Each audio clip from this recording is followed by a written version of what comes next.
everybody. Welcome back in our final show of the year on Pjammalyfe. So, how's everybody doing? Ready for New Year's Eve? I hope so.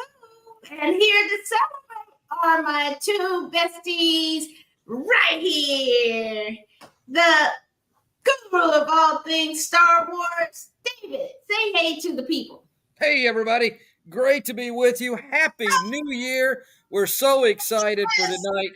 This is a little bit of a symbol of holidays, but also a little bit of a theme here in the lighting, if it's not too bad, of some of my favorites as we look at the year of 2023. Woo! All right.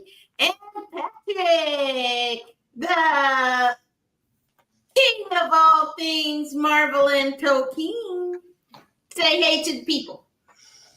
Hello, everyone. Hope everyone is doing well. I'm glad to see Dave's feeling better this week and everybody ready to talk about some stuff. All right. This week we have a couple of interesting choices. We have Leave the World Behind from the creator of Mr. Robot, Sam Esmail, and Percy Jackson and the Olympians, a reboot on disneyplus.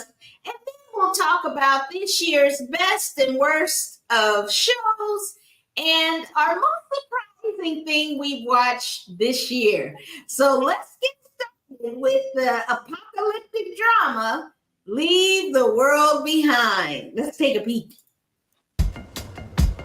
I went online this morning and I rented us a beautiful house out by the beach.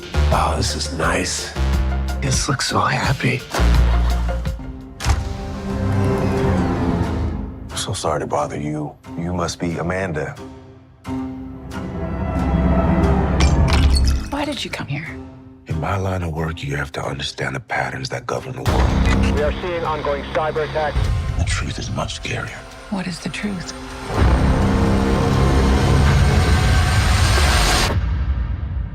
There is no going back to normal. We'll look back on this one day and laugh, I guarantee you. I think that ship is heading towards us. What? What does that mean? We shouldn't speculate. Haven't you been picking up on what's going on out there? I don't want to panic over nothing. I don't think this is nothing. We're gonna be okay, right? Yeah.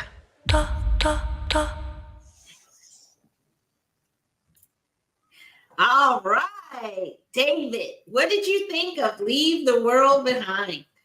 A star-studded cast, and I got to tell you, as we're getting here to the end of the year, I could do with something a little bit more happy, more upbeat, more pleasant, as opposed to the apocalypse that we're seeing. Wonderful actors. I thought everybody, I liked the performances that I saw. There's a little bit of I needed a little bit of something more happy than this. So the darkness of it, I thought it was good, but I just kind of thought the darkness of it, I'm not that great. I would have rather seen my man Kevin Bacon back in a holiday special jamming with his guitar. But it was okay. It was okay. I'll say that. I got What did you think? You know, I liked it a lot. I mean, as far as just, I mean, yes, it's dark, but you know, the world is kind of dark sometimes. So maybe, you know, I thought it was a well done. It made me think of like early M. Night Shyamalan movies where you didn't know and you had the suspense thing kind of going throughout the whole thing. And it was really, it felt reminiscent of that. And it had some of the best parts of that with, for the most part, better actors than what, you know, M. Night Shyamalan was able to get in the beginnings. You know, I mean, you got Bruce Willis for his big debut, but I mean, everything in it was really well done and ambiguous. Now, I have not watched the last 20 minutes of it. I stopped watching it coming here to talk about it.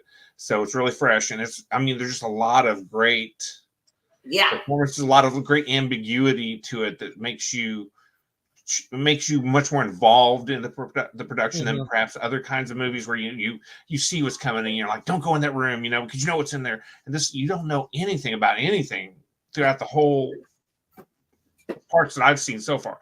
There's no indications what's really happening. So it's like like so many of the better M. Night Shyamalan movies, that at the end, hopefully there'll be some resolution. I don't know there will. I've heard things and I don't want to know, but it's really well done as far as the way it's building on this.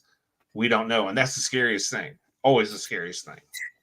Well, okay, so there's a lot of subtext in this, and if you've watched Mr. Robot, you will see a lot of Easter eggs from the movie. But I want to talk to you guys about kind of the subtext of it.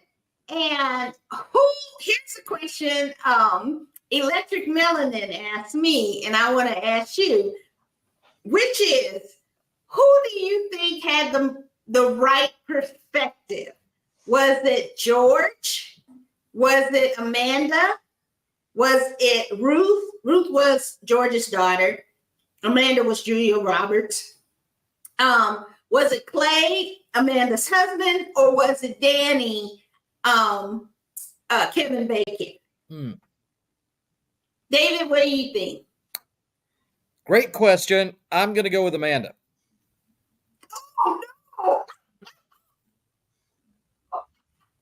That's Why? I'm just a torn gut on feeling. the answer, but let's see what David says. David says, "Oh, I thought you were still talking to David. I'm sorry." Yeah, No, David, what is your reason why you think Amanda had the best perspective? Yeah, I'm kind of picking out of a hat, to be honest here. Okay. I just went with her. I hadn't thought about that before. Oh, okay. Pat, what do you think? I think they all have the right perspective at certain points. I mean, there's a lot of things to be said about everybody's perspective. It's an amalgamation of everything. I mean, there's at points when the Kevin Bacon characters got the right attitude from what I've seen, minus the last 15, 20 minutes. Yeah. There's points when you got the Julia Roberts character. And just as a side note, this is the most unlikable Julia Roberts performance I've ever seen. Yes. It was well done, but man, that character is a terrible person. I did not like her at all. And there's points when her natural suspicion of strangers is perhaps correct. And, you know, like the Kevin Bacon, I'm a survivalist and I've been prepping for this. I don't know why you weren't type of thing. That could be, you know, I took the time to learn how to do a few things other than surf the net. And then, you know, then there's the father of, you know, where he's got, I'm just, you know, hey, look, it's my house. I'm just trying to, you know, work out things. I'm trying to be cool. Everybody wants to be cool. Let's just try to make sure everybody's good. And then the daughter, who's got some good points too about, man, you know, this is not going to go well. You know, historically, this is not a good thing for us. You know, let's try to, you know, if they want to leave, don't let them back in, but we let them back in, you know, and I told you, you know, that kind of thing. There's a lot of points. Everybody's right, but I don't know if there's one that's more right or less right. I mean, it was kind of all over the place. Okay, yes, there is somebody who is right. And it is Kevin Bacon was right.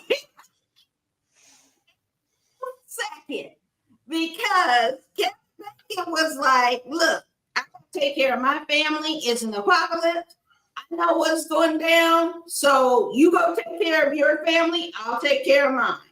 And the worst was Amanda, who was just an entitled jerk who hated everybody and wasn't helpful. But in a close second was George, because your child to go and take care of somebody else's child in this scenario. That took me off of him all the way. I was like, man, George is being a suck up and he needs to get himself together.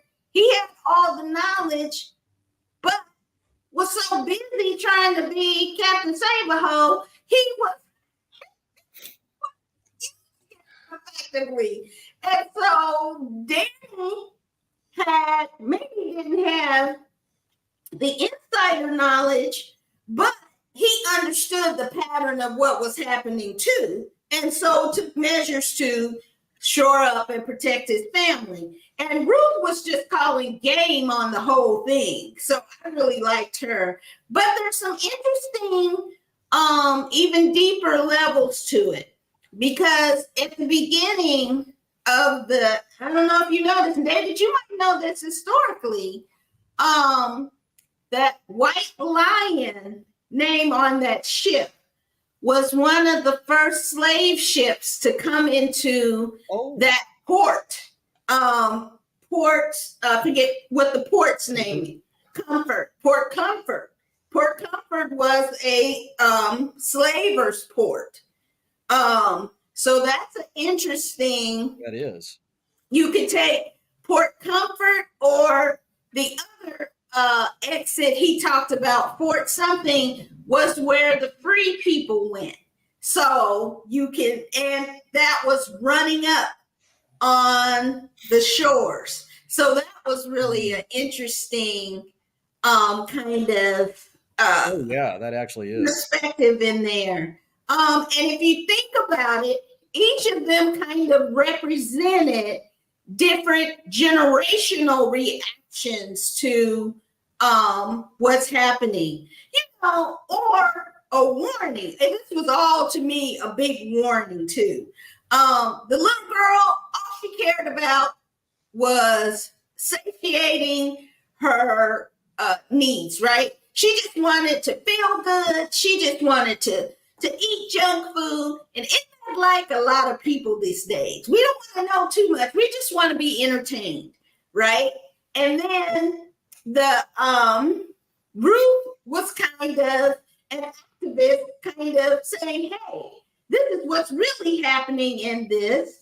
And George kind of represented maybe an older African-American way of dealing with things, which was, I've got to kind of keep things calm, keep things in, smooth and easy. And then you have Amanda, who's over here acting like a Karen, and Clay he just doesn't know. He's just a guy who's just a nice guy who just is kind of lets everyone else take control over a situation. And Danny is the person who is trying to, he's dealing with the situation as it is. So it's a really, and there are other levels to it as well. So when you go back, kind of think about it in terms of a generational kind of split, as well as how do you look at these things in terms of our relationships to each other as well. And so it's definitely a warning to us about even the animals.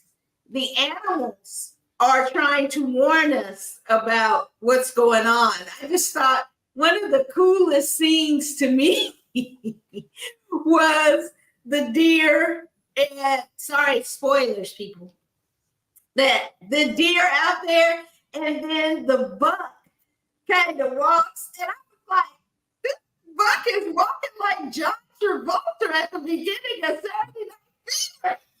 He's walking like,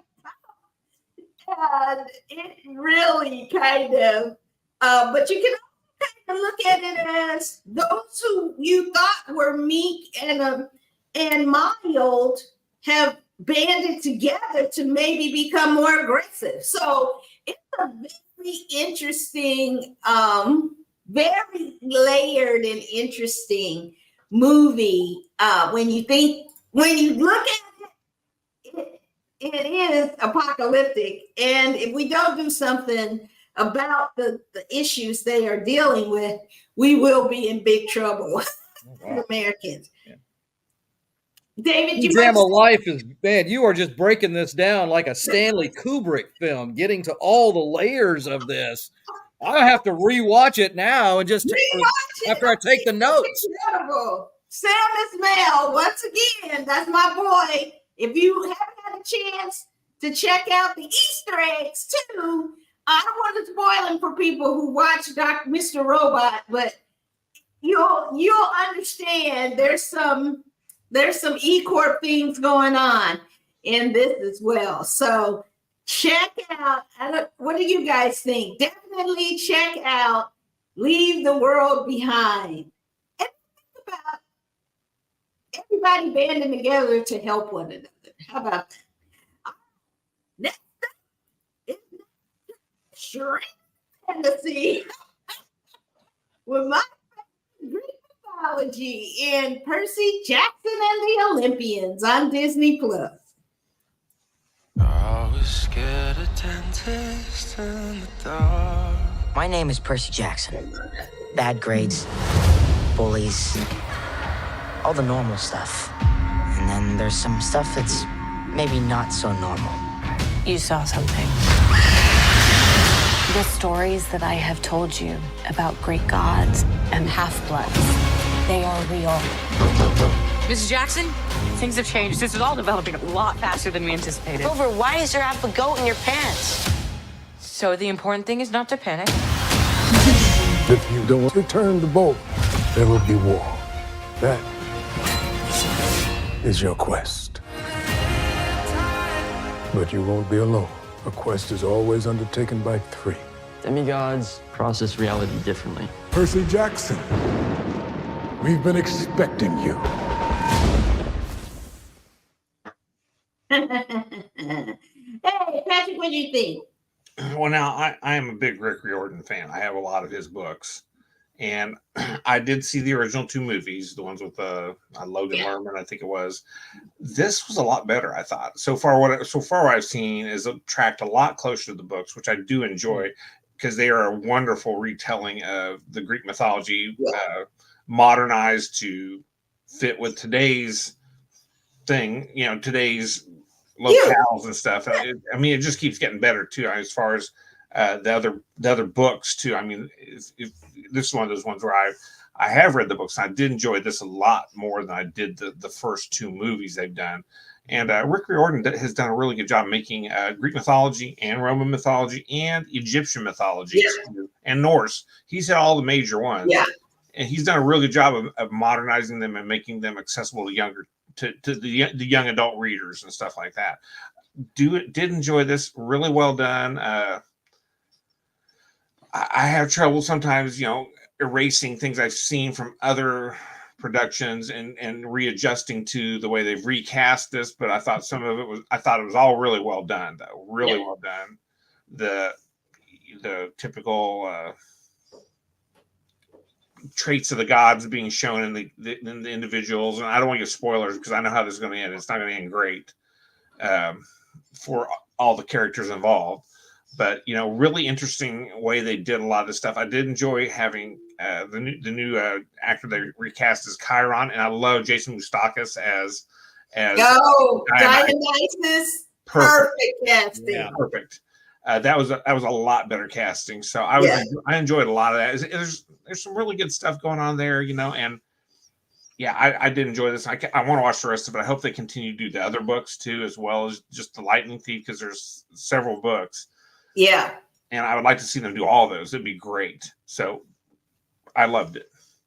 Great. David, what'd you think? I really enjoyed it too. And I think this is kind of the sweet spot for Disney Plus. Because I saw the Percy Jackson films. Yeah. I enjoyed them. I'm not as familiar with the actual literature, but I thought this made a lot more sense in terms of the aging of the actors. I think that was a little bit better. This allows for the nuance and the context of a book to really come through that a 2-hour movie just doesn't. So I'm really pleased with the casting. I thought the kids were good. I thought the adult actors, Chiron, definitely. What a wonderful actor to bring into this. Dionysus, that was pretty fun. I enjoyed that little scene. This was really good. I enjoyed it. And I do think it's something great that was in the book that's carried through into the films. If Medusa's going to be anywhere, she's going to be in Monmouth County, New Jersey. So there you go, folks. So that was perfect. One thing that was lacking, I would have loved to have had a cameo and hoping to see that at some point, was the actress from the original film, Alexandra Daddario. We really need to see more of her. frankly. Yeah, you just want to see more of her. I'm opening the door up for any kind of shots you'd want to take that way. But I'm just saying, check out True Crime, True Blood, True Detective, whatever. She's in that too. So you want to watch that. And if you have any Percy Jackson toys, don't open them because I don't know who's actually buying them, but the value on the street is pretty high for those unopened Percy Jackson toys from the original movie back so many years ago. I did not know there was a street value for toys, but apparently there is. There is. Yes. Have you heard about Snoopy and the puffer coat? The thing's going for $1,000 now. Anywho, I thought this was great. Kind of, coming into it, kind of another reboot, and was really surprised at the quality, at the story, and the cinematography. The animation is really excellent, and the end credits is kind of Art Deco, which is my favorite period. I love that. But the acting from the kids is really good. And like we said, Jason, what's his name? Mustakas? Mustakas. Yeah. He is perfect. I mean, I haven't seen a more perfect casting than him as Dionysus. And what was kind of not, I was like, why did they use Glenn Turner? But the girl who plays Annabeth is fantastic. And Percy about her, and even Rick Riordan had to come out and say, look, we picked the best actress, and she's the best actress for this role. So stop. But she really is really good. And so I can't wait to see. I read the books. I think I read 3 in the series. I think I read the first 3 in the series. So I'm interested to see whether or not they follow up with that. So it would be great if each season was one of the books. That would be really fantastic. But this looks to be very expensive. So nice. I mean, so I don't know how many seasons we'll get, but if they keep making them, I'll keep watching them. So this is something the whole family can watch and really enjoy. And so definitely make a date each week. I think we all agree that Percy Jackson and the Olympians, read the books and read with your kids if you haven't already. They are extremely enjoyable and really great. And you get to learn about some of our greatest stories in the Greek myth. So definitely check them out. All right. Next up, it's that time of year. It's that year.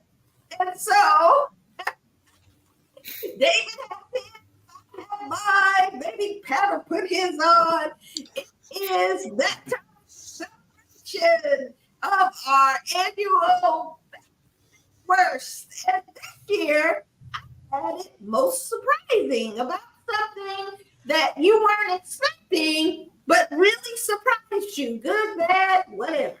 So let's start off with our best categories. How about the best TV show of the year? Let's start with David. What do you think, David? Best TV show of the year, and there were some pretty good ones, I have to say. The reboot almost of the Columbo was really good. That was great. Poker Face. Poker Face was fantastic. Had a blast with that. But I'm going to go with Strange New Worlds. Notice the colors here, the uniforms, including the captain's special V-neck shirt with the colors. Strange New Worlds, keep it up. We had an animated show. We had a musical Star Trek. And we had just great acting and great character development. Love it, love it, love it. Okay. That's it. So, Best show. I'm trying to think if we reviewed it or not, but I really enjoyed Reservation Dogs. Mm. It was mhm. absolutely one of the best shows, and I'm not alone in this. I've seen it on several people's best of lists this year, and it was, if you haven't seen it, it's only 3 seasons long. They're only making 3 seasons because they knew when to quit, and they were able to tie up the entire story arc that they've had running through the whole series in a nice package that's not overwhelming. It's not like a slog, like trying to watch all the Sopranos or something else. It's a wonderfully done. I mean, it's a great interweaving of some of the Native American myths with current Native American life on the reservations in Oklahoma, and it's got incredible standout acting. Oh, Taiki Waititi, who is really big with Indigenous rights throughout New Zealand and his people down there. Absolutely one of the best shows. If you haven't watched it, you should be, because you are missing out on something that is really special and good. All right. For me, Blue Samurai was the best show of the year. I was blown. It blew my head back. It was a great story with a different kind of and beautiful look to it. And took a kind of old tired kind of story, but made it fresh. And the acting was great in it, and it was just something I watched, I think, multiple times. I just love it. But also, I have one that have a tie. Say, Gavin is my favorite TV show of the year. That show was incredible. 2 seasons, but they came back. It was a kind of a dip because of the pandemic, but they came back very strong. So, Gangs of London, I have to say it. I just couldn't resist Gangs of London. Go and watch it. You will not be disappointed. Okay. Now, let's go to the best. We'll do the best first, then go into the worst. Okay. Let's do the best movie of the year. Patrick, what was your best movie of the year? Let me. There's been a couple that I really, really loved, and I'm just trying to figure out what. I've been really torn. I'm not going to lie. There were some that I really loved, and others that were just, we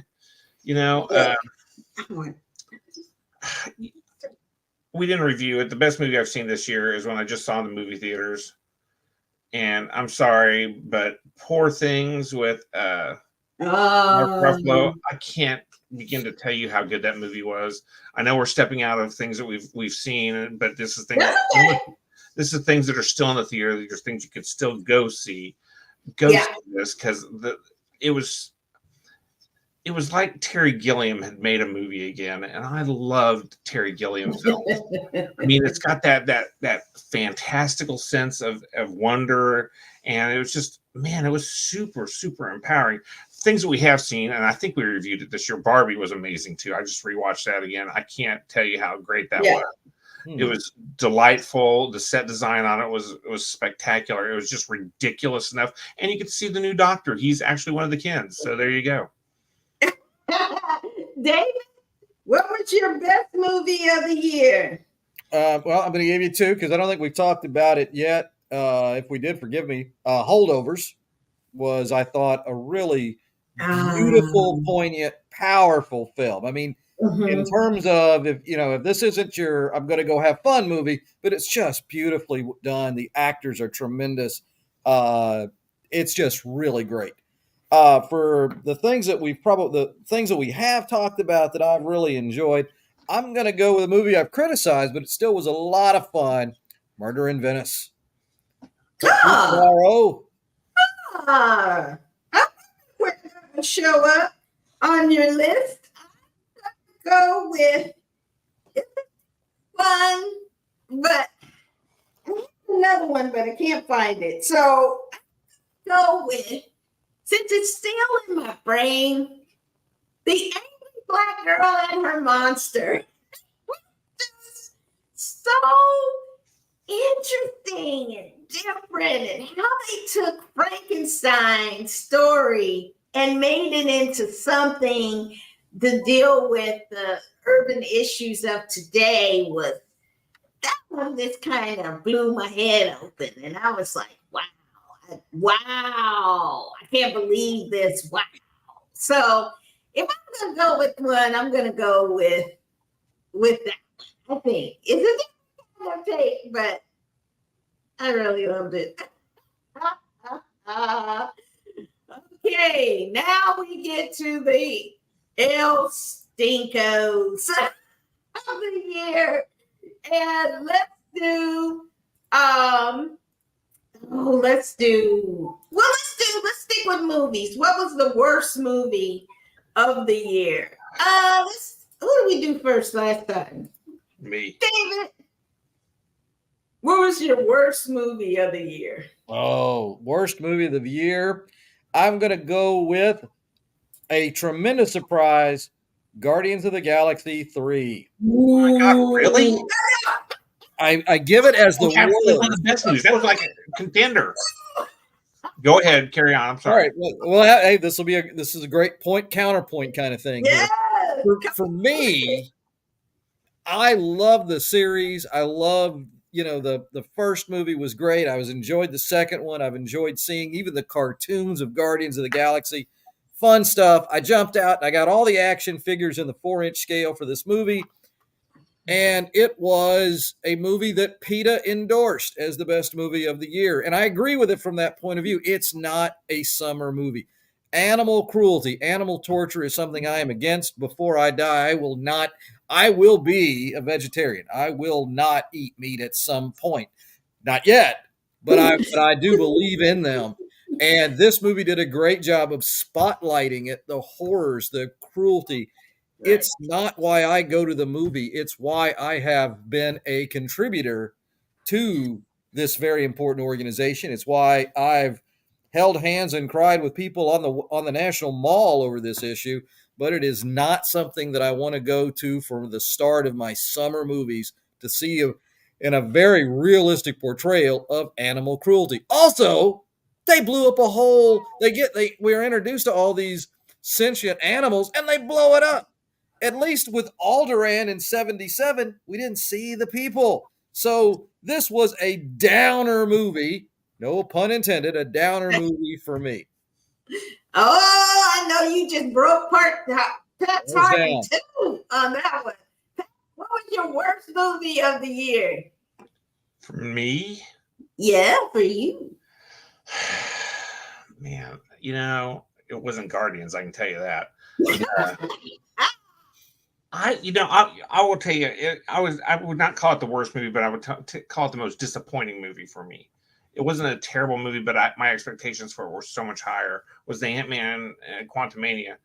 I mean, I was really expecting something a little bit better, and it felt it was the beginning of the formula feel for me with a lot of Marvel movies. I mean, up till then, you'd had enough new stuff. I had enough love for the properties to.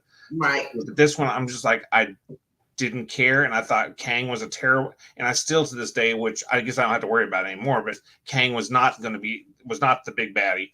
I would have argued, per David's commentary a second ago, that the High Evolutionary was someone you could really get behind being the big baddie, because that guy was terrible. Yeah. He was much worse than anything I've ever seen Kang do in any of the properties he's been in. He's been in like 3 or 4 of them now. Yeah. And I just don't, he just doesn't strike me as the pure dripping evil. I have to eliminate half the universe's populations that Thanos was, right, or that the High Evolutionary. I'm not trying to change. Not trying to erase half the world. I'm just trying to make it better. And by doing that, I'm going to be really terrible for a long time. Yeah. He was by far, and I agree, it was terrible, but yes, he's the worst villain. And man, you know what? Owned it. Totally owned it. Absolutely the worst villain. So, I mean, I thought Ant-Man was just weak. Yeah. It was silly. Yeah. I agree. My worst movie of the year, Strays. was the most disappointing, disgusting, crass piece of crap that ever should have graced the. It shouldn't even grace the screens. It should have been just something that they just tossed to the side and never let anybody see. And it was a real disappointment for Will Ferrell to be involved in something this disgusting and gross. I mean, you know what? An Emmy winner, an Oscar winner, a lot of people in this pile of just terribleness. It was just the worst. It was horrible. Yuck. So no, Strays, boo, biggest trash can movie for me of the year. That one wasn't hard for me to pick at all. All right, now on to the worst TV show of the year. What do you say, Patrick? You know, again, I'm going to go with, there was nothing that stood out. It was just absolutely stinking horrible. But disappointing to me, TV shows, I thought Secret Invasion was just kind of meh. Oh. I wanted to like it a lot more, but it just, I didn't. It was, for lack of a better word, kind of forgettable. I mean, which it shouldn't be. I mean, I think Disney as a whole needs to probably come to Jesus meeting and try to figure out where they're going. And they need to figure out what can people's superhero level take. Because, I mean, there's so much material. Yes, I've got over 1,800 comic books in my library. I know there's a lot of material. There's so much material, and you could keep doing so much, but there comes a point when you don't need to put out a movie every 6 months or every 3 months and then throw TV series in between it, because you will get tired of all this stuff because it gets ridiculous to a point. And I just was not, I mean, I love Samuel L. Jackson. I'd watch him do insurance commercials, and I have. So, I mean, I'm just saying he did everything he was supposed to. Everybody that was in it did everything they were supposed to, but we've gotten to a point where we just got so much, and you're getting into the, I mean, an example of how to do a good, B-level book or a C-level book and make it into a blockbuster movie and a franchise was one that Dave picked as his worst movie this year, is Guardians of the Galaxy. That was a low-level book. And James Gunn went through there and he says, ooh, this is good. I can make this into something. And he did. And he took those characters, took some of the storylines and made it into something watchable and fun and new. But now we're just like, okay, we got to throw some comedy in because that worked really well in Guardians and Thor, let's throw some of that stuff in there. We got to have some ridiculousness. Let's do some over the top, and we got to make them look like they're almost going to lose and they're going to come out and find something. It's formula at this point. So, man, I hope someone there is listening. Kevin Feige, you need to let some other people have some control of this stuff, brother. Yeah. It's just a problem when you're trying to be the only one making things. If it messes up, guess what? You ain't got no blame to spread around, but it's all you, brother. Yeah. And my worst TV show of the year, Twisted. Oh my God, it was the most nihilistic, gross, hateful, I just could not. I was tortured watching it. And to be fair, I watched actually everything that is on this show. So I watched all those episodes and felt tortured by watching it. It was so awful to me. I'm not a gamer, but then I've watched gaming movies and loved them, but this is just something that I just could not. I just thought this was just not for kids, not for adults, not for sensitive souls. Terrible. Yuck. That is my review of Twisted Metal. Yuck. Trash. Although my two compatriots would disagree. But yeah, but let's have something that is a little bit different. David, did I check with you? You completely skipped me, Pjamma. You completely just blew right past me.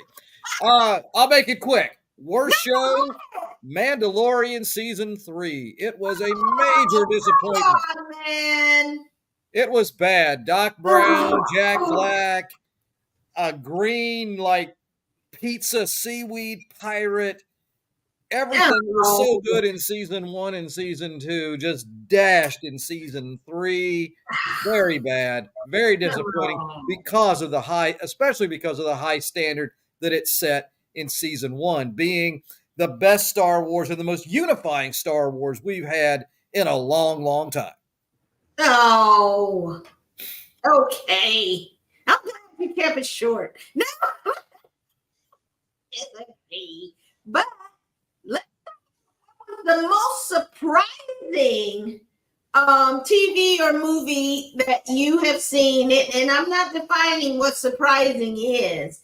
And I'll start with the most surprising to me. I wasn't expecting to like it, but ended up loving it. Was The Continental.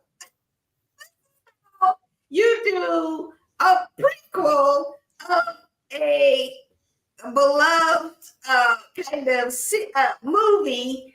Well, now I guess I don't know how you say the fourth, but like 4 movies. This was how you do a prequel and connect it still in a way that makes sense. I thought the acting, I thought the action, I thought the story, I thought the look of it, setting it in the 70s. I just thought everything of the soundtrack. I just thought everything about this was great, and I was totally not expecting it. And the fall of the House of Usher.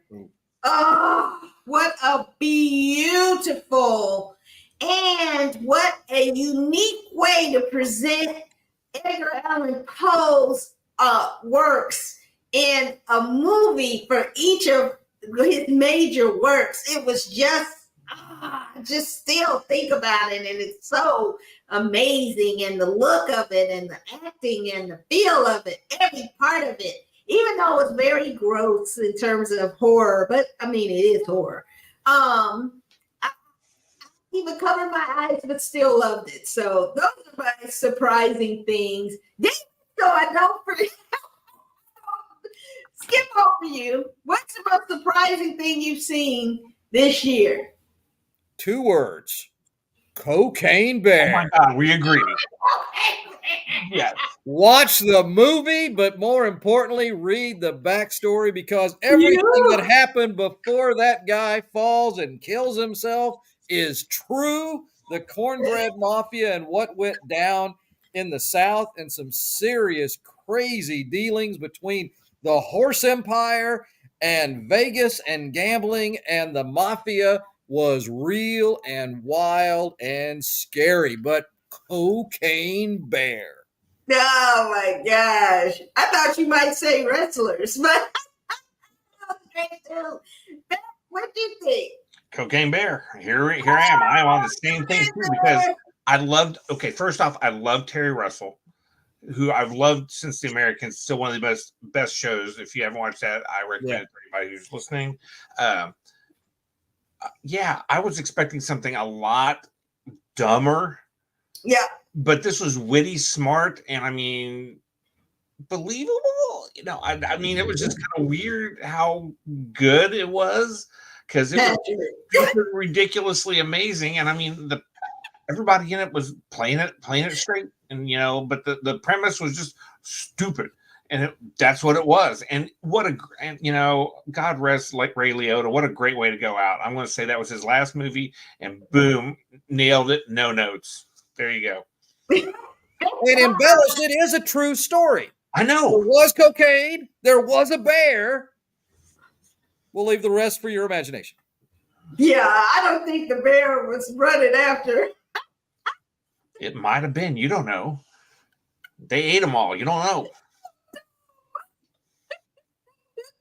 And then his eyes going, blah. Okay, bear. Well, that's